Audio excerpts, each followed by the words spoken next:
शिव भक्त की कहानी। शिव जी को भोले भंडारी भी कहा जाता है। भगवान शिव अपने सच्चे भक्तों के कष्टों को हर लेते हैं। भगवान शिव के ऐसे ही सच्चे भक्त का प्रसंग तब का है जब यातायात के साधन ज़्यादा नहीं होते थे। अगर कोई किसी तीर्थ स्थल पर जाता था तो पता नहीं होता था कि वापस घर लौट भी पाएगा या नहीं। भगवान शिव का भक्त बहुत कठिनाइयों के बाद केदारनाथ धाम पहुँचा। जब वह वहाँ पहुँचा तो मंदिर के पुजारी जी मंदिर के कपाट बंद कर चुके थे। उसने पुजारी जी से बहुत विनती की कि मैं बहुत समय और कठिनाइयाँ सहकर महीनों बाद यहाँ पहुँचा हूँ। आप कृपया मुझे दर्शन करने दें। पुजारी जी ने बहुत विनम्रता से बोला कि इस मंदिर का नियम यह है कि इसके कपाट 6 महीने खुलते हैं और 6 महीने बंद रहते हैं। अगर एक बार कपाट बंद हो गए तो 6 महीने बाद ही खुलेंगे। अब आपको 6 महीने बाद ही यहाँ आना पड़ेगा। यहाँ पर जीवन बहुत कठिन है क्योंकि यहाँ बहुत ज़्यादा ठंड पड़ती है। आप जहाँ नहीं रह सकते। इतना कहकर पुजारी जी वहाँ से चले गए। भगवान शिव का भक्त उनका नाम स्मरण करने लगा। प्रभु, आप तो जानते हैं कि मैं कितनी श्रद्धा भावना से यहाँ पहुँचा हूँ।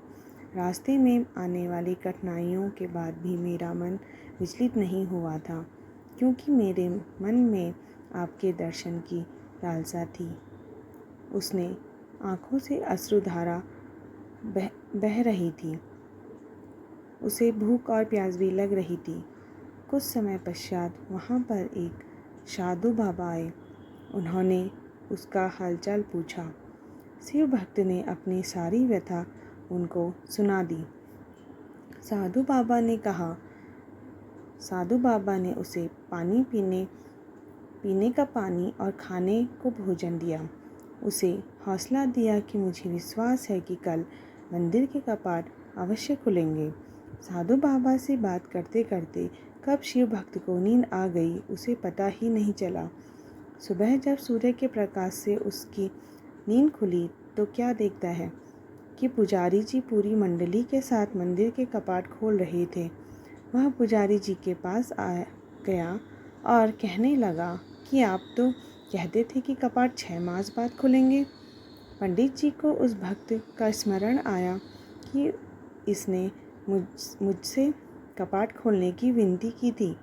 पंडित जी ने कहा, मैं तो 6 माह बाद ही आया हूँ।